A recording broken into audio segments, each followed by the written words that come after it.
Welcome to another Demarcation Media Mega Construx review. Kind of. I have a whole bunch of 3D prints here from Helio over at DropshockPrints. This is a whole bunch of elites. I did have a Master Chief, but I might have messed him up a little bit in attempting to paint him. I am not an expert painter. And because of that, we're actually going to be trying a different way of coloring figures. We're still going to need some paint, but I'm going to attempt to dye at least one of these figures to get the armor as a base color aside from just the gray. So let's go ahead and jump in and look at these weapons.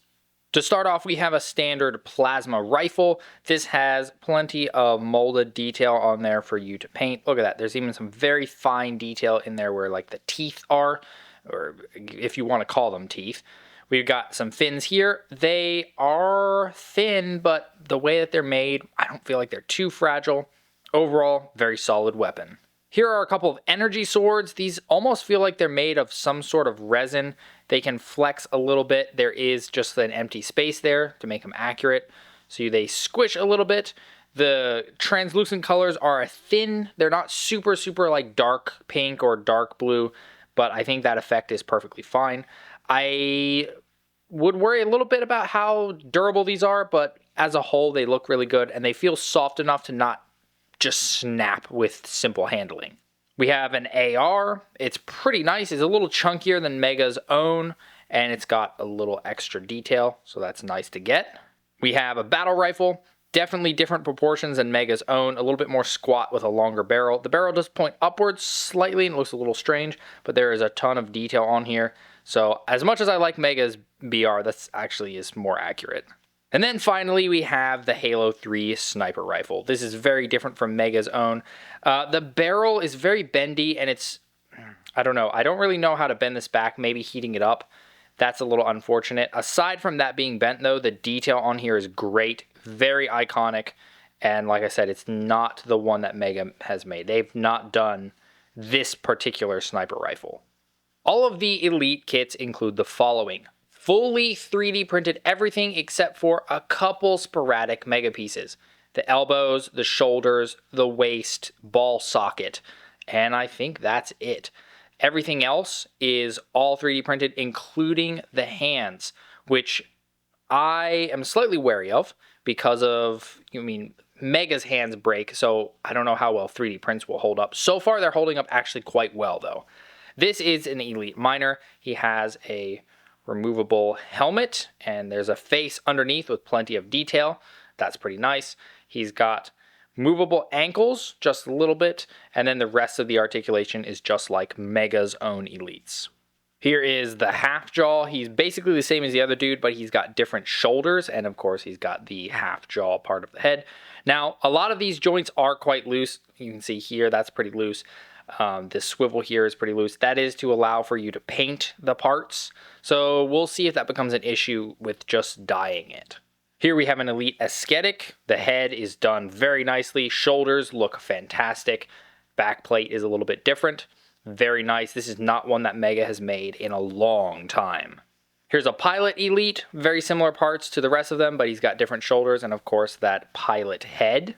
I forgot what this one is called. Is this a Commando? Maybe it's a Commando. He's got the same shoulders as the Halfjaw, but then he has that kind of chubby-cheeked helmet.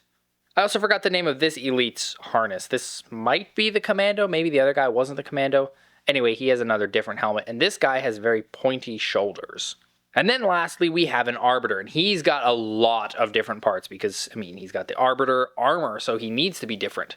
The head is done super well. The shoulder armor is actually kind of one continuous piece that goes down to the forearm, which is not something that Mega achieved quite as well as this. So that's really cool. Articulation is slightly limited by that armor, but not bad. Head can look all around still. That's really cool. This guy is not the one that I'm going to be dyeing. This guy definitely needs some paint because I don't have golden dye. I only have red to work with today. To do the dyeing process, I'm going to be attempting to use this iDye poly stuff. So it's really meant for cloth, but it's made for cloth like polyester and nylon and other like plastic-based cloths.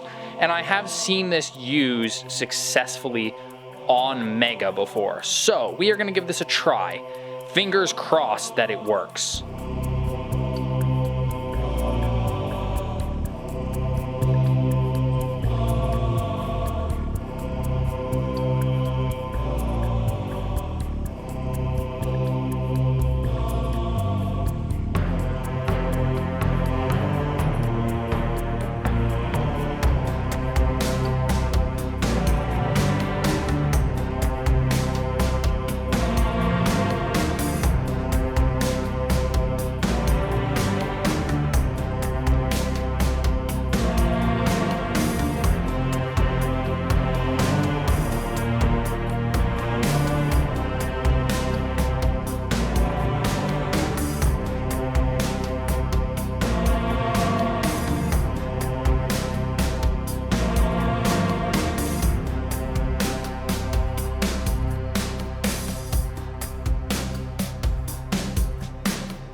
So the dyeing process was mostly successful. We got a very nice, even base coat. This makes it so I don't have to worry about the joint scratching or anything.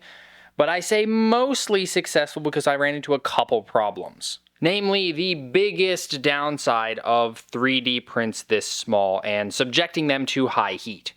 They got soft and I snapped this leg armor part, which is not too hard to fix. I can just glue it onto the leg itself once I'm done painting, and there's now a split here. This is far more difficult to deal with because given that these figures were made to have not 100% their tolerances and basically loose joints on purpose to allow for paint, the joint's very loose and tightening it's now going to be difficult with this split. So if you try to do this yourself, please be careful and just know 3D prints will get soft and potentially you will end up with damage. I think I'm most pleased with the way that the plasma rifles came out because there is a ton of really, really fine detail on here. I mean, look at that. They're little tiny hexagons. That would have been covered up by paint. Even if you did the thinnest amount of paint, you'd still lose some of that detail. The dye keeps all of it, and that is really, really good. Like I'm quite thrilled with how this turned out. So I'll probably end up painting these and using them for some other figures first before I even consider finishing this guy. But yeah, I mean, look at that. That is a great way to get a easy base coat. Yeah, no rubbing on the joints, no nothing, because it's soaked into the plastic of the figure itself. Well, there you have it. Those are the Elite kits from DropshockPrints. A huge thank you to Helio for sending these along. I have to say, the detail on these guys is absolutely stunning. I have no qualms with the detail whatsoever. They're beautiful. My big complaints really comes down to it's just kind of the nature of 3D prints that they are somewhat fragile. They're not nearly as durable as Mega figures, so even if I paint them up, I can't quite take them around, like especially outdoors with me to do photography the same way I do with other Mega figures. So if you're looking for something with extremely high detail, if you want to try out the dyeing process for yourself, highly recommend giving these a try because, like I said, the detail is absolutely top notch. So I will have all the links that you need down in the description. Highly recommend you check them out. And I want to know what you think of these kits going more and more fully 3D printed because, like I showed off earlier, there's only a few actual Mega parts in the mix here. I look forward to hearing your thoughts down in the comments below. Thanks so much for watching. If you enjoyed this video, please leave a like and consider subscribing, and I'll see you next time.